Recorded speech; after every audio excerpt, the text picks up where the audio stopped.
Let's go through some of the contradictions in the Do We Know Them video, addressing Joshua David Evans. The first part, they claim to not be mocking Joshua, but their body language displayed was very clearly mocking. Yeah, it's kind of spun out of control into people saying Lily and Jessi mocked Joshua completely. He recently had a video go up with a person claiming very misleading and embellished accusations about me from years and years ago. I wish you two and him no ill will. This is merely my side, my truth, and my official statement. So here's the official statement. I'm in a corner to once again take my voice back. I've had the narrative stripped from me before, back in 2016 till now, and I will not stand back and let it happen again. Woman, I love what I do for work. We just bought a little house together and have an amazing and quiet life together. I finally have my chance at a new life beyond this awful chapter. If these claims continue, I'll have no choice but to get lawyers involved. I'm broke as it is, but I'm willing to fight for my sanity and truth. The next part is Jessi and Lily not understanding the difference between one-on-one interaction and public interactions. A few things here. I feel like even the beginning of that, he is saying he has never been inappropriate one-on-one with a fan. Yes, one-on-one. Because Joshua has always been around other people when interacting with fans. That is the whole point of Johnny lying about the coffee dates and auto show.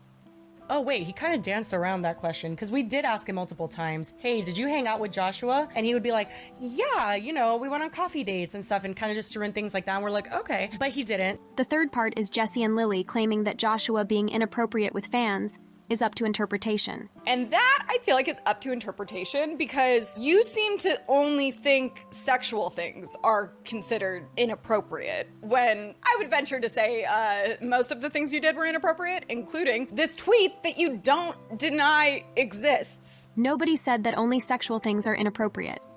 Joshua very clearly made multiple statements apologizing for abusing creator-fan dynamics. Well, he does refer to it in one statement as an abusive fan-creator dynamic. That's what it was. Yeah. That's what I'm thinking of, is that he acknowledged publicly that it was inappropriate, the way that he would interact with fans, and that he's learned from it, yada, yada, yada. And then you're going to also sit here and be like, well, I never had an inappropriate relationship with fans. And that's just not true. That's not sexual. The only people to attempt to claim that Joshua said this was Lily. Back to the original point, Jessi and Lily claiming that Joshua being inappropriate with fans is up to interpretation. In this circumstance, it isn't, because Joshua is being accused of grooming, and they platformed his false accuser. That cannot be excused with, but actually, he was inappropriate, just in a different way, because that is just perpetuating the narrative that Joshua was inappropriate with Johnny, just in a different way. He may have broken boundaries with other fans, as will be mentioned later in the video, but never with Johnny in the way they're attempting to imply. Josh's apologies, if anything, show how much he was accommodating to Johnny to make Johnny feel valid, but never once was he saying, like, Josh at most said, if I participated in a toxic fan-creator dynamic. I don't know why they're saying that. I think a lot of people read the Josh saying, you know, your feelings are valid and stuff, as Josh just being sympathetic and nice towards Johnny, rather than admitting to anything. Basically admitting. Maybe I'm wrong. Things. And considering they were platforming Johnny, it's just a horrible attempt at an excuse, and it falls very flat. But to me, at least, Josh's multiple statements, and I mean, this is validated by the fact that I never once spoke about Johnny and Josh, never platformed him saying that. The more Josh apologized, the more it came across that Johnny is slandering him and lying on him. That's how it read to me. Maybe, you know, I never once took it as, oh my god, Josh is like, you know what I mean. On top of this, Johnny would use quote-unquote receipts of Joshua calling a 14-year-old sexy. Joshua was talking about their profile picture, which was a photo of himself. The fan this happened to has come out, said they do not want to be included in the narrative, and do not feel they're a victim of Josh. In fact, they feel that Johnny manipulated what they said to make it look worse against Joshua. So regarding Josh, I was a huge fan of Josh and Colleen around 2012, 2014-ish. Regarding the profile picture turning him on tweet, I very rarely had my profile picture as myself.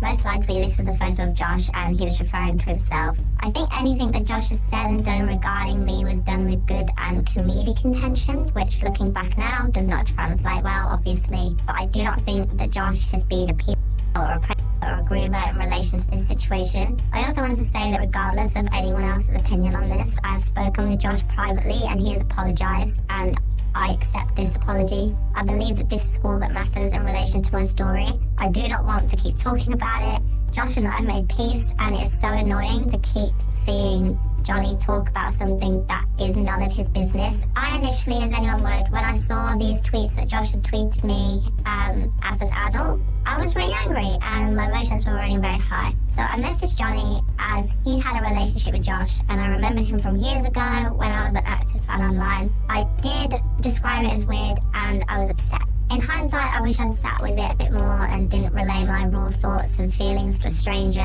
or acquaintance, and instead went to Josh himself or people in my personal life, and that's something that I do regret. Johnny then asked if he could use these tweets. I said no, but he could refer to them. He then said, I don't want to put you in any harm's way, so I'll leave these between us.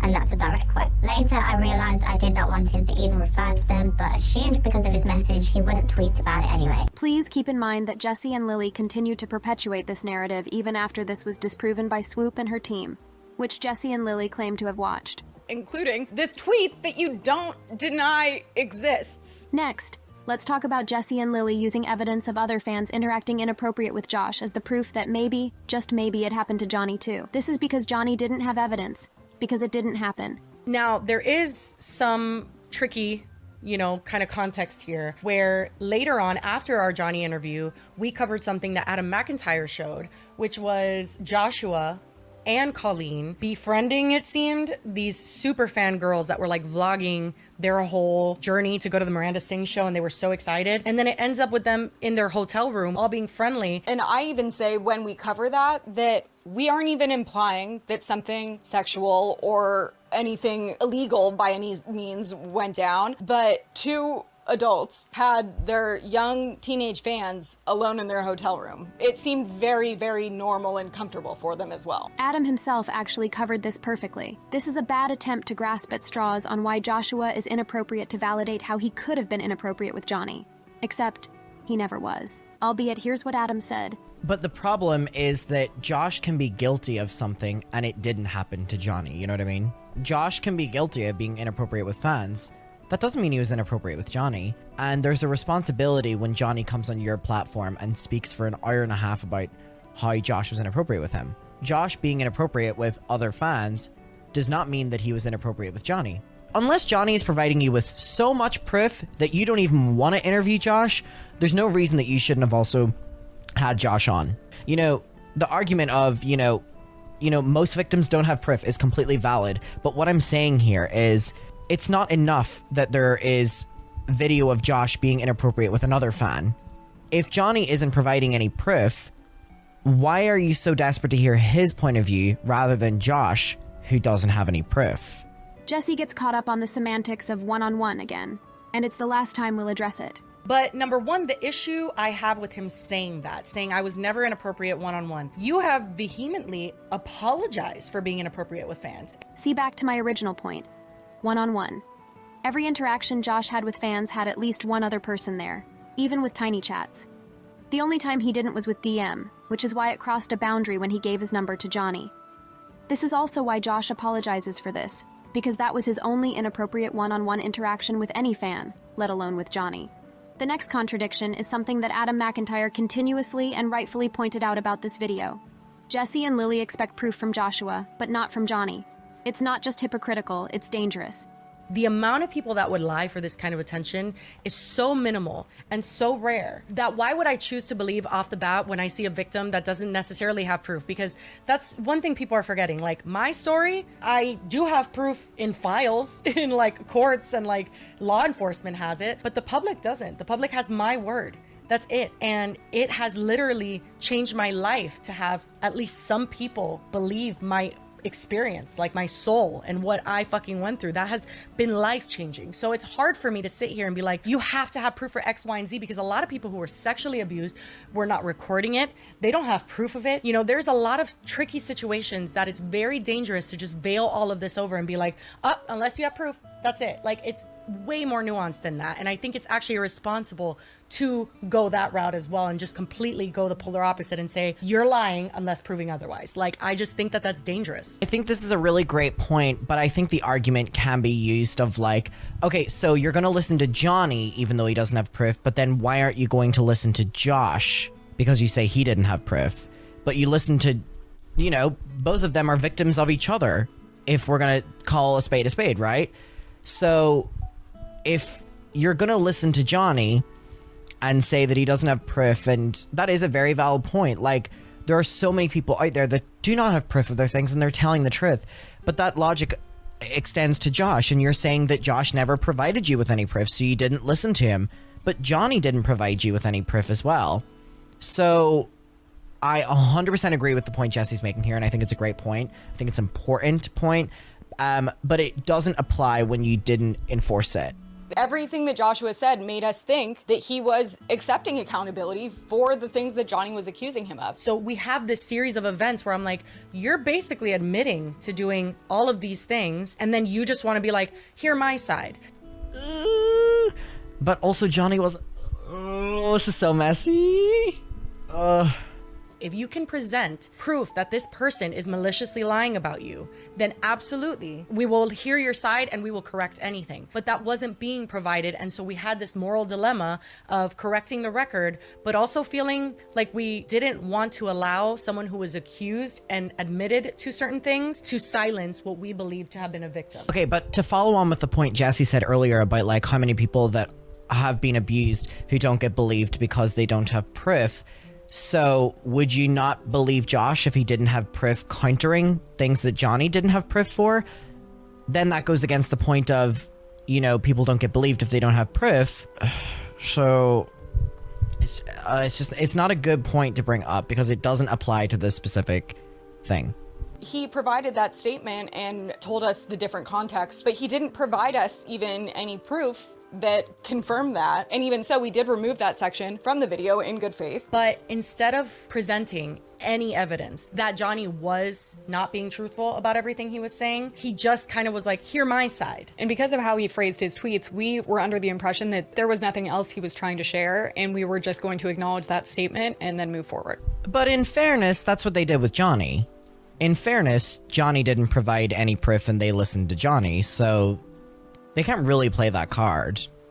It was a man who was not presenting information that exonerated him, asking for our platform to tell his side. And at that time, it felt like the absolute opposite of what we should do. But what about people that don't have proof? You know, like that previous point, Johnny didn't have any proof. While we did not fact check every single claim that Johnny made throughout the interview, there was several claims in it that Joshua himself had admitted to in his own statements that were publicly available on Twitter. In reality, Joshua never admitted to this, and this is something even Adam mentioned earlier.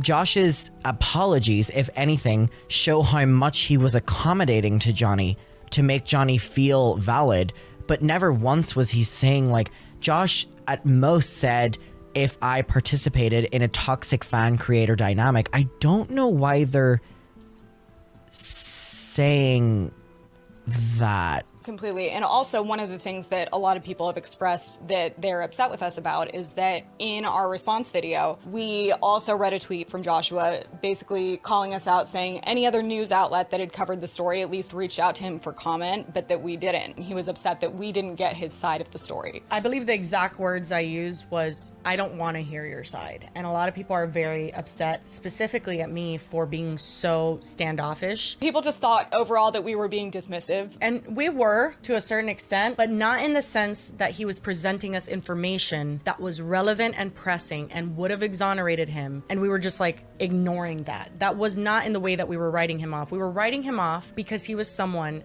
at that time who had admitted to many of the things that Johnny was alleging. I'm talking Johnny tweeted, Joshua groomed me, and Joshua apologized to him after that. In fact, none of the claims made by Johnny in our interview were being made for the first time. And from what we can tell, they all do predate Joshua's apologies, which unfortunately do give kind of a blanket apology and acknowledgement of Johnny's experience, which made us think that there was no reason to doubt it. Jessi and Lily truly have no reason to continue perpetuating this when the claims circulating against Joshua are that he's a groomer.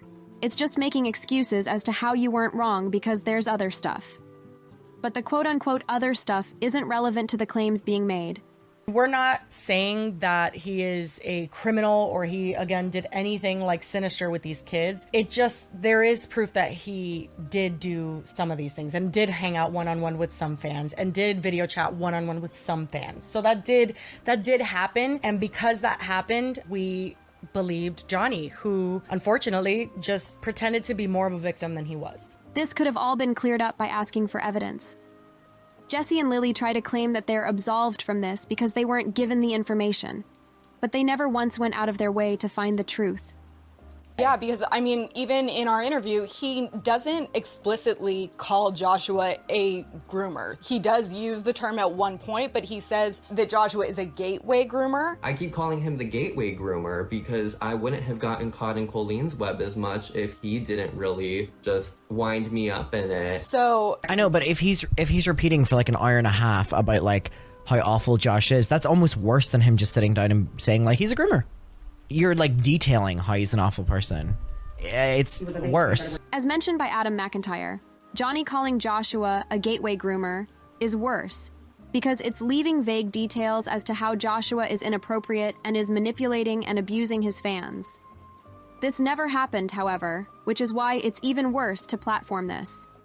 Throughout the video, both Jessi and Lily claimed that the tiny chats happened one-on-one, but the evidence shows the opposite. So he did tiny chat with minors, and Colleen, we know, did that a lot, where she would like drop into these group chats, and there's a bunch of like screenshots of her doing that with Johnny. Now, Johnny did not in any way say that the content of what they were talking about was inappropriate in any sexual or adult nature at all. He just was mentioning that they would do it quite frequently, which again, we do not have confirmation for how frequently this would happen, but we know it wasn't like a contest that they wanted to like video chat a creator. It was on this it was a regular occurrence. This becomes a problem because even though it's not one-on-one, it can still be considered inappropriate. There's no reason to mischaracterize what happened in an attempt to make Joshua look worse, and yet that's exactly what happened here. So he had not at all denied anything Johnny was alleging on Twitter, which included grooming. He didn't deny any of that directly to Johnny. But after our interview was the first time he ever said, hey, this is being embellished.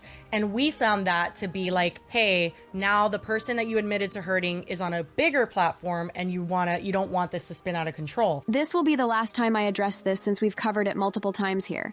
But it's important to note that Jessi and Lily bring up this lie multiple times after this point as well. Joshua never admitted to anything. Your interpretation of what he said absolutely does not mean he was admitting to it, and it's a straight-up lie to say that in this video, multiple times. It's also very important to know that Joshua David Evans has over 1 million subscribers and 200,000 Twitter followers. Lily and Jessi's podcast had 80,000 subscribers. In no way can Johnny going on the Do We Know Them podcast be considered as Johnny speaking on a larger platform. Joshua has a larger platform than their podcast does, so this excuse is just straight up wrong. Our next point will be the amount of times Jessi and Lily went on to victim shame Joshua. This is outright deplorable behavior, and we need to stop expecting male abuse survivors to be stronger or fight more. Joshua is doing what he needs to do to cope and heal, and to attempt to claim he did it wrong is actually disgusting. And looking back, I can see how some of what Joshua said might have been just trying to like appease or validate Johnny's feelings and wanting to take accountability for any place where he might have, slipped up or whatever. But ultimately what actually happened is that he did these like blanket apologies that were able to be taken as admissions for a lot of these things. And I just hope in the future with anyone really, like if you're accused of something and you didn't do that you stand your ground. It was like, do not admit to it and apologize unless it is something you did. It's also extremely relevant to know that when Gabby Hanna was adamant that she was not a rape apologist, she stood her ground, she showed her evidence, and then left the internet. When she did this, Jessi accused her of harassing her, being obsessive, and a stalker. Very clearly, Jessi does not think this is the right thing to do, or else she would have let Gabby do it in peace and wouldn't have accused her of anything. I've been there where it's like, okay, you can heal from something and then literally it pops up again and it just feels like you're fucking right back there. I understand that. This is also very contradictory because Jessi told Gabby during the phone call that she expected Gabby, who is also known as an abuse and rape survivor, to quote-unquote, mind her own business. Like, you literally brought up our personal drama onto the internet because I had a conversation with a person. Like, that was so... I did my video with one intention, to stop your behavior, to stop... What behavior? What behavior needs to be stopped? Are you... What? Did you not watch my video? Jessi, you're mad because I DM'd a fan, right? No, I am not, because you talk about my medication. You talk about You talk about your medication publicly, Jessi. You have so many public tweets and videos talking about your medication. That's not fair for you to say. It doesn't mean you do. Mind your own business. Jessi, I'm having a conversation. I'm allowed to have a conversation with an adult. And I'll say, Gabby Hanna, you have permission to talk about all my fucking shit. So don't tell me, oh, you've already talked about it. Well, mind your own business, Miss I do not want drama. And I'm not doubting that you went through some shit with Colleen, and especially knowing how nasty she is, I can't imagine divorcing her. But at the same time, speaking from experience, there are times where you have to muster up like anything you have left, like every bit of energy you have left to just say your truth, prove your truth to the best of your ability, and then go. You know, just leave it at that. It is a disservice to yourself to not do that and to not stand up for yourself in situations, because things can spiral so horribly out of control. People are gonna take things about you and say them anyway, right? They're gonna have, if someone has this strong opinion of you, very rarely, even if you shove proof in their face, would they believe otherwise. But it's worth doing. And like, I wish that he hadn't apologized. And this is not like me trying to blame him, but I just wish he hadn't apologized for things he didn't do if he didn't do them, because it allowed Johnny to have such a voice when he didn't deserve to have that. Number one, I don't really think, God, I don't think you ever have to speak about, I don't think you ever have to like force yourself to speak about something that has happened to you if you don't want to. I don't think it's a case of doing yourself a disservice or anything. And also, I don't necessarily know if that argument applies whenever Josh was reaching out to them and they were reading his statements and rolling their eyes and stuff. I don't necessarily think that's you allowing him to, say his piece and move on. Just as our interview empowered him to go on other podcasts and make up more things, I think that Joshua's apologies empowered him to go spread the narrative that he wanted to, because it was basically co-signed. This is victim blaming because it's putting all the weight on Joshua to be a perfect victim and have every piece of evidence to disprove the claims being made against him. At one point, Jessi and Lily say that Josh could have sent them his text receipts, but without Johnny's side, I truly don't believe it would have changed their opinions. It still would have been Joshua texting Johnny, whether or not he responded frequently. It wasn't until we knew Johnny was lying about the whole situation that the text logs made sense. So them stating that Josh could have sent those as evidence doesn't make sense. And there's a difference between doing something that isn't like traumatizing someone. Like, it's like, okay, yeah, you hung out with younger fans, which now we know, like, don't do that. There's certain things that in retrospect, he's probably horrified by, and if you do take accountability and you have grown up and you have moved on from that behavior, then I think that that's a separate story. This is an extremely hypocritical topic for Jessi to be putting onto Josh, calling it inappropriate. Seeing as Jessi went to prom with a high school-aged fan when she was 21, creating not just a power dynamic because she was a YouTuber, but also a power dynamic where she could supply minors with alcohol. Please note, she did not do this, but this is the whole reason why those over the age of 21 don't need to be anywhere near a high school-aged boy. I went to prom with a fan.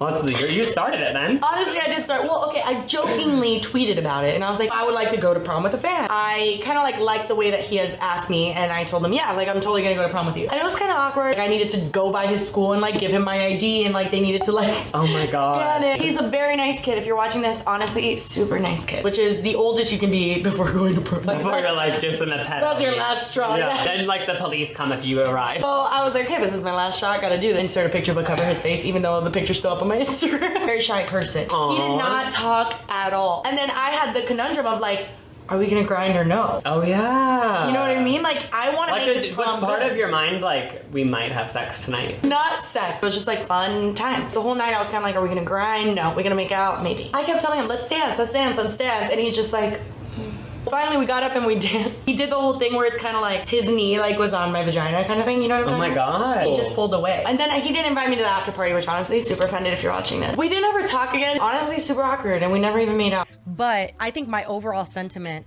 at the time was, yes, you took accountability, but Johnny in particular is looking back at all of this and is very hurt by it. And I think that, again, we talk about impact versus intent. It's whatever you thought you were doing at the time, if it hurts someone and they're looking back and saying this hurt me, then they deserve to be able to talk about that. That was what we were overall feeling. Let's please compare this to what she said to Gabby Hanna in private, because it's clear that Jessi doesn't actually believe this in practice or in reality. You didn't have to do that, Well, I felt, to me, honestly, and I'm sorry that honestly, like, I really am sorry if you took that in a bad way. Like, or not that I hate those types of apologies. I'm sorry if that hurt you, that I brought you up in a video.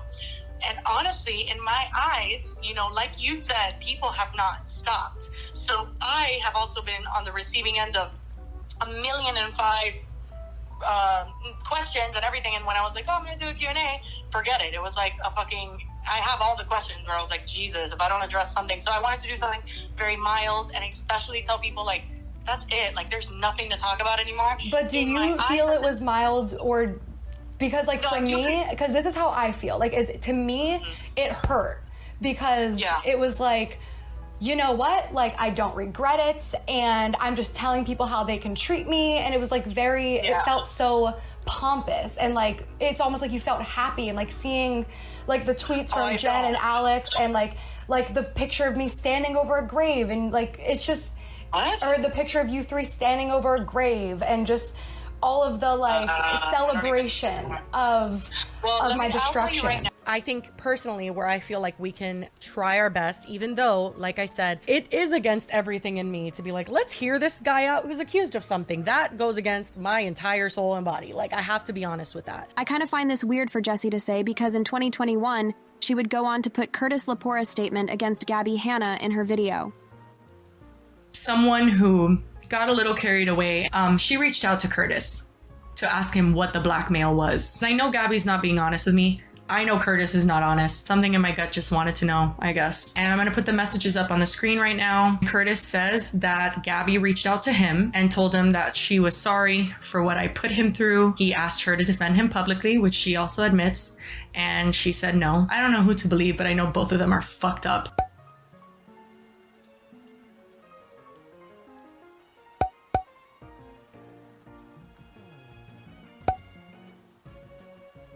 If you ask me to collab, I'm not gonna tell you to fuck off because you blackmailed me.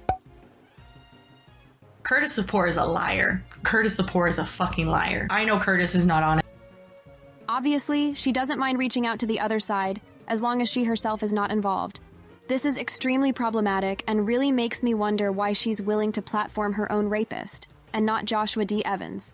I could say it a million times, hindsight is 2020. I think that this situation has, however, brought out a lot of ugliness. There was this person named AKA Stardust on Twitter, and they're a self-proclaimed like pop culture commentary. They've covered our podcast sometimes, and they just cover things that are happening online. And they were critical of us, like very critical, which is fine, but they were just one of the people that were like, they mocked him on Twitter, just like citing your tweets where you were being nice to Johnny and saying that like this looks grim for us. And it was just like a repetitive, you know, condemning us and supporting Josh in his statement. But what's interesting is that people went on to find that this person in particular had a tweet up about their previous opinions on Joshua David Evans, and in response in particular to Johnny basically saying to Joshua David Evans, who had just posted his DM with Johnny, and this person aka Stardust responded to him saying so many words and it's all about himself with the rolling eye emoji. Cut him out like a tumor. After you talk to the press, that is. That was him referring to Joshua David Evans as a tumor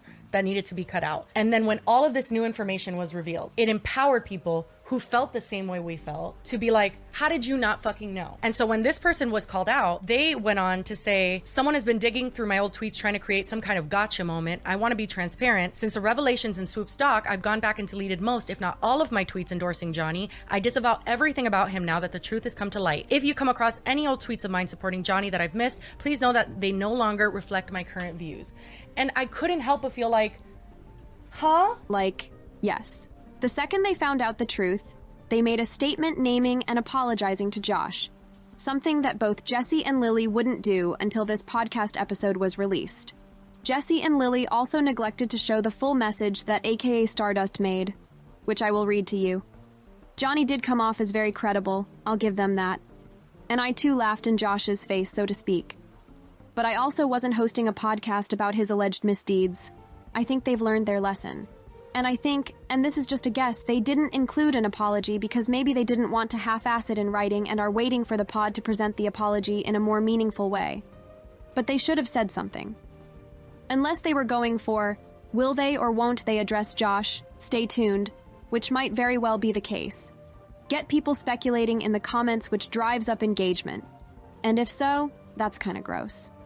After reading this and hearing Jessi and Lily practically admit to this in the intro of the video, we did acknowledge in the statement that we were going to film a video and discuss this further. We didn't specify that Joshua was the reason we were going to be doing that. Yeah, I think he's one of the main things we want to address, and it just felt kind of impossible to properly address him and our intentions towards addressing everything that's gone on this podcast in any sort of condensed way. we can start to piece together why they chose not to include this statement from AKA Stardust. They hit the nail on the head with that. Simultaneously, it's like you're accusing us of not caring and not doing our due diligence and just believing things that we shouldn't have and we should have known. And we also deleted our interview with him as soon as this all came out. The difference is, though, is that people like this that are like a smaller commentator Twitter account can get away with that, you know, just deleting and, oh, I never had that opinion. But the fact is, painfully so, and a lot of us may have like moral conflict with like 100% just blindly believing Johnny. A lot of us did. Most of us did. Adam did. Swoop did. H3 did. Like, everyone believed him. Here, Jessi tries to use Adam to prove that people believed Johnny, but this is not the case. Jessi is trying to use the survivors to prove herself innocent, and I find it to be truly gross that she's speaking for them without their permission. She really could have left it at, but Johnny manipulated us. Because that's factually true. Johnny manipulated the hell out of Jessi, and she did not deserve it in the least bit. But instead, she tried to use Adam's name, and I just find it highly, highly distasteful. But Josh never gave me proof that Johnny was lying. And Johnny never gave me proof that he was lying. However, from the start, I never platformed Johnny's Josh story other than being like, oh, go watch Johnny's video. Or, you know, Josh has done some weird stuff. Like, you can fact check me on that. Because I never, ever, ever believed the Josh stuff. Because I asked Johnny for proof and I never got it. Because nobody had a reason not to. And it's not to say like we were not wrong about anything. Again, our demeanor, the way we handled it, we needed to be more serious. We needed to be more thorough. There are a million things I wish I could change. But to sit here and also just be like, oh, we should have known. Especially because a lot of the information that Swoop used to expose this new information was not readily available to the public. It was through anonymous interviews of people that had reached out to her and her researchers finding things and noticing very minute details that exposed that he had doctored text messages and stuff. But it was not stuff that we would have, as a podcast, again, not an investigative platform where we had someone on to share their experience. We didn't have a team of people fact-checking every single thing. And in the future, we will be so much more diligent about accepting what claims are being made on our platform and whether there is stuff to back them up. And even in her second part, where she asks Johnny, alongside the other victims, what his opinion on Colleen's ukulele video was, like what his reaction was. And she was covering all the victims' opinions side by side. In that video, she hinted that she knew that Johnny was lying. Like, she said, oh, there's a big bombshell coming in part 3 if I can confirm what I need to confirm. That's just a little piece of the interview that I did with Johnny that will be featured in part 3. It is an intense interview, and we cover some things that just have not really been discussed anywhere, and it's eye-opening, to say the least. And there is also a bombshell that might happen in part 3. I have been waiting to even be able to speak about this, and I still can't because we are waiting for some things to be confirmed. But if that is the case, then part 3 is going to be just mind-boggling. So be ready for that. I think that now, again, having the information we have currently because of Swoop's documentary, we would have done everything differently. I think Lily and Jessi are misunderstanding the size of Swoop's team. There's only one more person than on Jessi's team for her podcast. 3 people. If 3 people can reach out to the survivors and those being accused, then so can Jessi and Lily's team of 2. One of the people on Swoop's team does editing, so I think it's very misleading to imply that the Do We Know Them podcast couldn't do it because Swoop has a team and they don't. This means that Swoop was doing research on Johnny's lies in June, almost 2 months ago, around the same time Joshua was trying to reach out to Jessi. To extend what this means is that had the Do We Know Them podcast interviewed Joshua, they also could have found some evidence. If it's there for Swoop, it's there for Lily and Jessi. A ton of the information came from the Johnny Silvestri subreddit, which was a public forum. It's just false to claim that there was no way at all to know. Being ignorant isn't really an excuse when you're the common denominator of never being able to find information in this situation. Everyone but them could. That's just weird and illogical. It's more likely they didn't look for evidence. And that really sums up the issues that people have been having with this video. Adam also sums it up very nicely. The last 12 to 15 minutes should have been the entire video. We did not need like 50 minutes of boom, boom, boom, boom, boom, boom, boom, boom, proof, no proof, proof, no proof. No. The last 15 to 12 minutes is really good. I just don't know why they didn't just make the video that. Like, with so much love, everything but that was completely irrelevant. There's no reason we needed the context before the apology. I totally understand wanting to contextualize a situation, especially one as sensitive as this. You want to make sure everyone involved fully understands your thought process, but the apology should have been first, as that's what was missing from the statement. To continue to victim blame and shame Josh, while being contradictory on multiple statements and things she said in the past, is just extremely disappointing for so many of us. And with that, that's the end of the video. Thanks for watching, and I will be deleting any hate I see coming towards anybody involved in this situation. They've all been through enough, and this video was made to demonstrate to those who don't understand why people are upset the context as to why. Jessi is allowed to contextualize, and so are we. I hope you were able to better understand where some of us are coming from. It's a very difficult situation where Jessi has laid a precedent with the things she's exposed from private conversations and past misdeeds. The things she says and does in 2023 completely contradict everything she believed in, 2013 to 2018. She used to tell people they deserved the harassment they received at the hands of her fans and herself, and none of it compared to the things they try to pass of with their moral grandstanding. My Psycho Lady story time was about a lady named Judy. That's right, I'm still hiding her identity because I am not an awful person. Yes, everyone is going to be commenting with who she is because everyone already figured it out. Now here's the thing. Judy's not a big person on the internet. She has around 100 followers and she's not a big person on the internet. When I made my ban from Uber story time, I mentioned that you guys had figured out who Judy was, and I didn't realize that that would actually make the matter worse. I kind of just was like, oh, they already figured out who it was, and I just mentioned it. I just made that comment like nothing, and at least 100 of you went on her page that night. Most of the comments were Judy no, which again, I think is hilarious. It's not bullying, it's not stalking, it's just like, oh, this is a funny line. She was owning up to being Judy anyway, so I didn't see a problem with that. In the beginning, she acted like she loved the attention. She's like, haha, yeah, this story was funny, this and that. And then throughout the month, she started getting more angry. It was no longer a ha ha ha, I love this. It was like, I'm being stalked. And then she started fighting with my fans. If you're going to mention me, at least spell my name correctly. Z-A-B-A-L-A.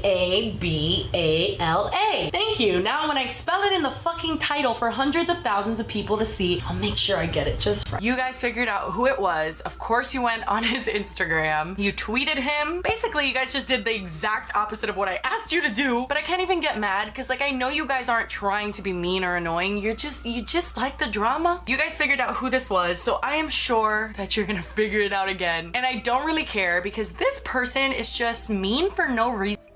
You threatened to sue me. No, that was after like that story that like everybody just came to attack me and like they didn't really... As they fucking should have.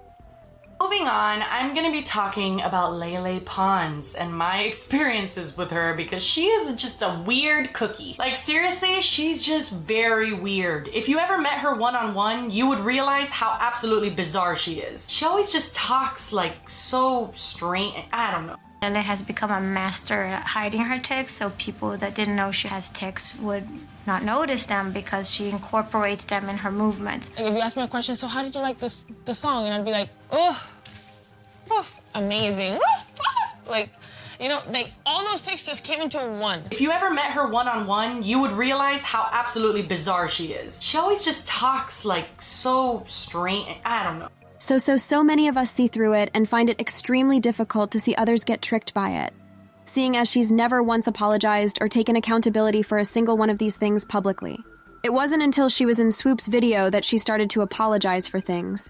It doesn't give me any trust or faith that they want to do better, and it only shows me that they care about appearances, seeing as they will say and do two completely different things in private as they do in public. And I want to be just specific to our viewers right now. I really hope that you can trust that we are constantly listening and growing wherever we feel we need to. We are trying to be as self-aware and as proactive as possible. We're gonna make mistakes, and I hope that you can trust that no matter what mistakes we make, to no matter what degree, we are always gonna own up to it, no matter how embarrassing it is. If we hate that we did something, things happen. We do speak candidly on the show. Sometimes we have missteps, and sometimes we flat out just make a mistake. And we hope that you understand that we take those seriously, we listen, and we have every intention of owning up to anything that we do so that we can make sure that it never happens again, because that's ultimately the goal. It's not so much about whether we're embarrassed or don't want to own up to something or anything. None of that matters. We just want to make sure that the show moving forward is better than it was, especially when it comes to making mistakes. So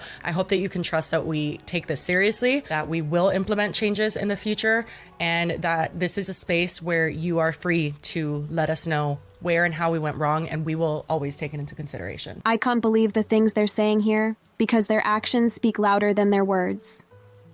This video alone was bad, and coupled with Jessi's past, it doesn't show a promising future in the sector of information and accountability in the future. This is a dangerous path to take when you're talking about drama for a living and refuse to take accountability and critique yourself. Jessi hasn't really shown any accountability, and the saving grace of the video was an apology that happened 40 minutes in. We can all be glad that they have a plan to prevent this in the future, but I think we can also all agree that this was a preventable situation that could have been avoided completely had they just reached out to the people involved and asked for information. They used multiple excuses to skirt around taking responsibility, and it shows that they don't want to take accountability for things. All in all, this was a bad video, and I think I'll leave it there. Thank you for watching.